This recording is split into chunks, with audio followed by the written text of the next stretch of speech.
ndabanza gushimira abaririmbye neza cyane.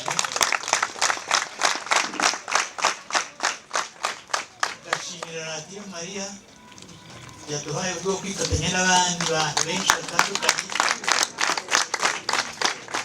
Nayo ndayishimira umurimo yakoze kuri uyu munsi. Ariko ikiri hagati muri ibi byose birumvikana n'isanwa ry'iyi ngoro ya Bikira Mariya. Madame Eugenia warakoze kuri iyi mirimo wakoze washatse ukaduha gushyira ibintu ku buryo nanjye ntabwo nabyumvaga neza, ntabwo nasobanukirwaga, ariko noneho byarushijeho kuvanga, byarushijeho ariko bifite aho bishingiye. Ariko ndagira ngo mfashe abantu wenda kuva mu mpaka duhitemo, sibyo? Hitwe Bikira Mariya wa Fatima. Ndababwira impamvu buriya ni muri 60 niho byatangiye kuyubaka, byafashe igihe, ariko hari mu ngoma Mariya ishingiye kuri Fatima yagiye izamuka, yongera guhabwa imbaraga mu nama nkuru ya Vatikani ya kabiri. Niho rero igitekerezo cyavutse cyo gushyira iyi Fatima, ko bashyizemo umwamikazi wa Afurika ntabwo ari igitangaza, kuko nibo abapadiri bera bose bagendaga, niwe bakoreshaga.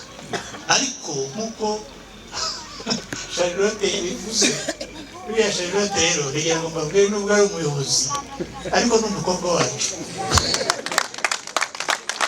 Ibyo yavuze nta musezi n'abwanije birimo kuvuga ibyo nashaka kuvuga. Uriya nawe ushinzwe ibidukikije mu nshingano ze. Ni umukristokazi rero ubyumva ndetse akagira n'ukuntu yumva n'ibirenzeho abihuza n'umurimo ukora. Nawe ndagushimira kuko yatubwiye. Icyo nshaka kugarukaho rero ni ku isanwa ry'iyi ngoro. Mwabyumvise amafaranga yavagamo.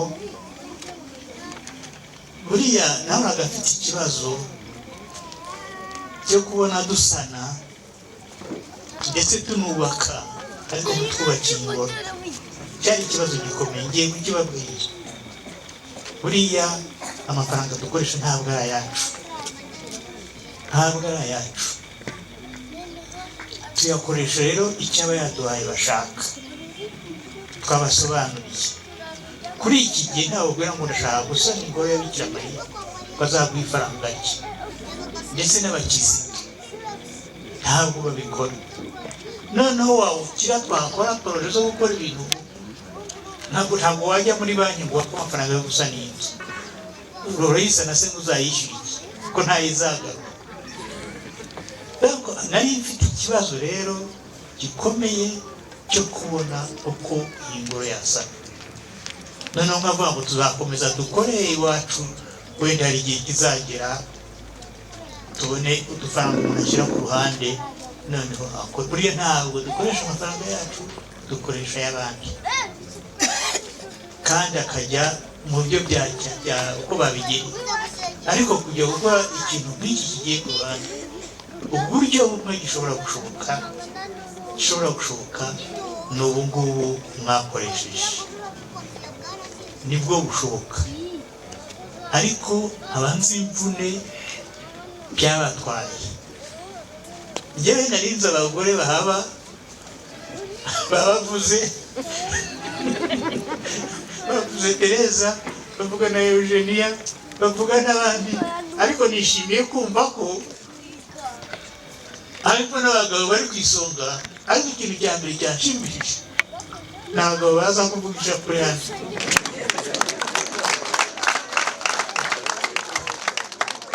Nasanga ariyo gitangaza gikuru cy'ifatima.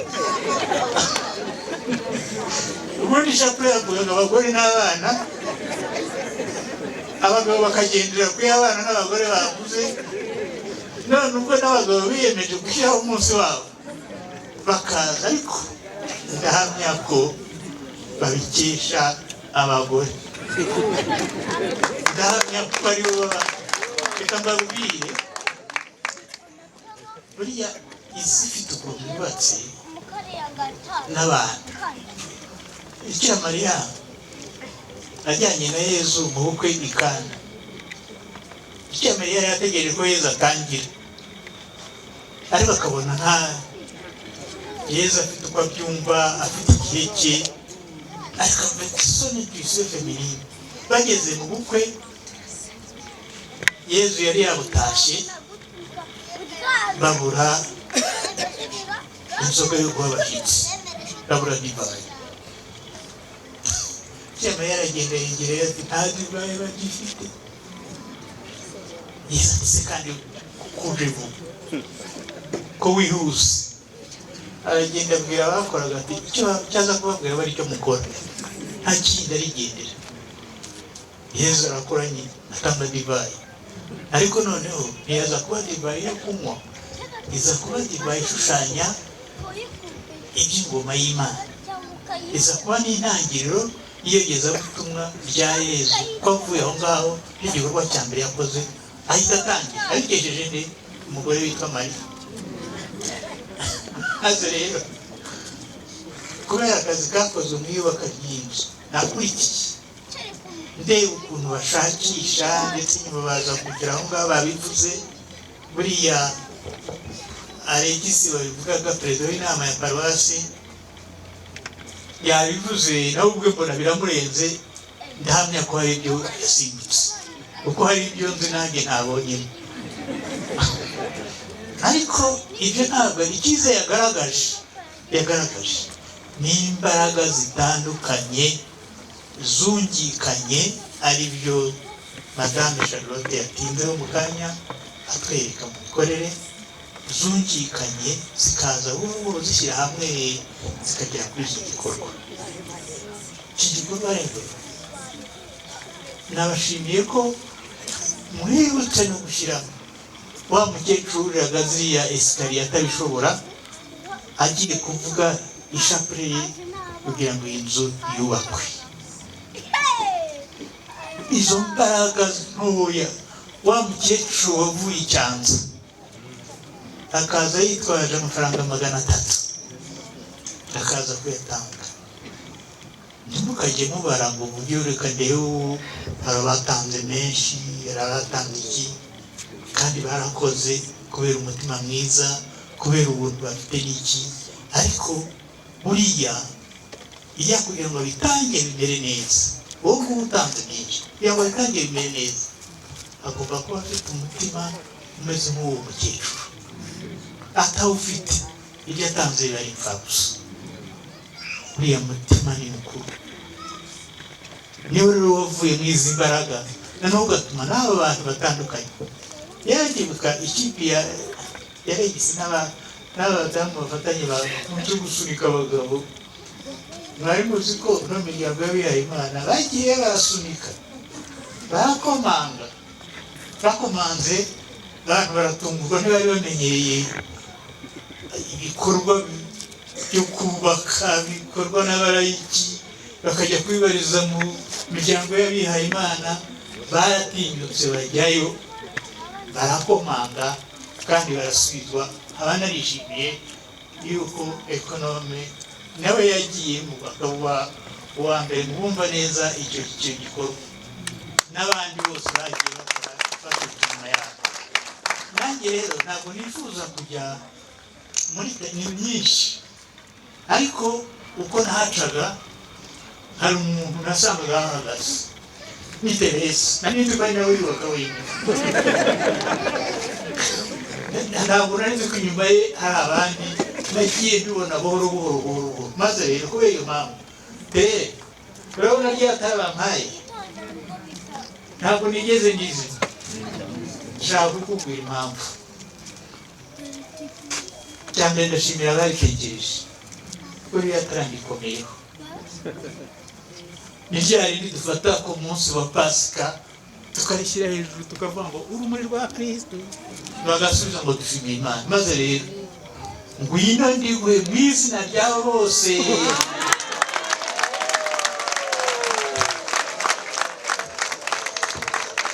mu izina ryabo bose bafatanije, bari bakuri iruhande, baragisaba ngaba babadamu wahoze uvuga wamwubatse wishushanyije, bari baramubwiye ntabwo nari muzi neza, wishushanyije abo bose bazaga basanga Teresa. Ruriya rumuri rero, ruriya nirwo rwagutije imbaraga, uzakomeze ruzigutize, kandi ntugire ngo umurimo wo kogeza no gusohoza mu bwiza ntabwo urangiye, uzakomeza. Ariko imbuto yawe iri hano ndahamya ko izabyara byinshi. Ngiye kuruguha rero abayobozi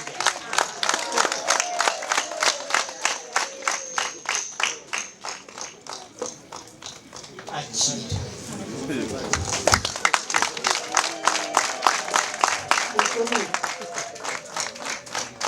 n'abandi bose bafata biyumvemo, natwe nanjye ndiyumvamo.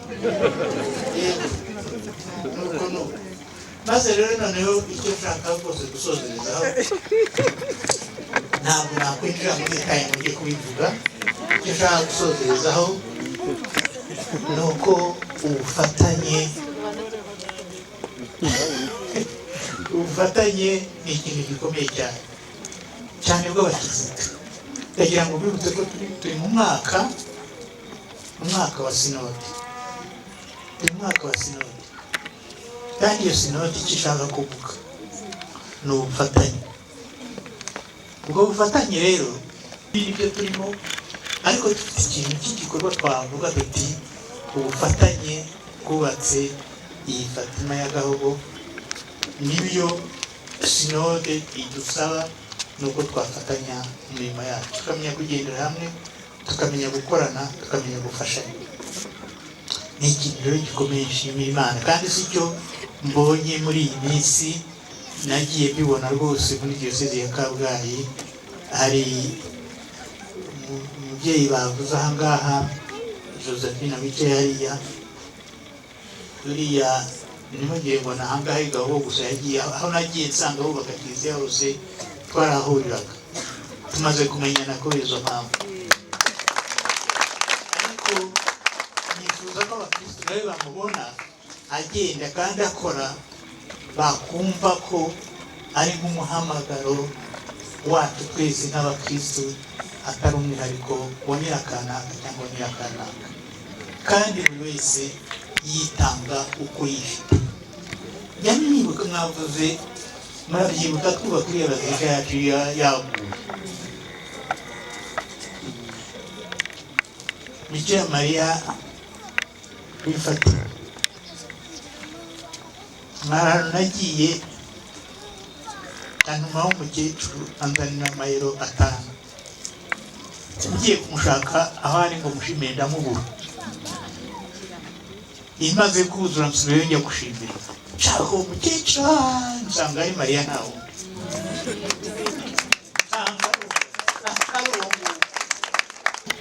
Ibintu twari mu myaka 3 twari twateganyije byakoze mu mwaka 1 n'amezi 2, kubera ubufatanye bw'abakristo, ariko noneho atari abakristo gusa b'i Kabgayi bitanze ku buryo bugaragara, ariko noneho n'abakristo bahandi. Ndetse ni bya bindi twavugaga, hari umuntu w'i Burayi wari warabonye duhamagara ngo badutabare, nawe yatanze amafaranga atubutse, ariko ntibayaha, kubera ko nari maze gutanga raporo ko kiliziya twayuguje. Barambwira bati tuzayafashije izindi kiliziya. Ntabwo nashobora kubura, narabwe nibyo uzagende mu bikore. Ubufatanye rero rwose nk'uko mwabivugaga Madame Charlotte, uko yabivugaga, ubufatanye ni bwiza, ni ngombwa. Uwabuduha ngo bubeho, ushingire mu ngo z'abashakanye, ushingire mu rubyiruko, ushingire mu baturanyi, bwanduruke, ujye muri kiliziya yacu. Hari ibintu byinshi twageraho, twakora kandi bigatungana. Nicyo nashaka kurangirizaho. Murakoze kandi nshimiye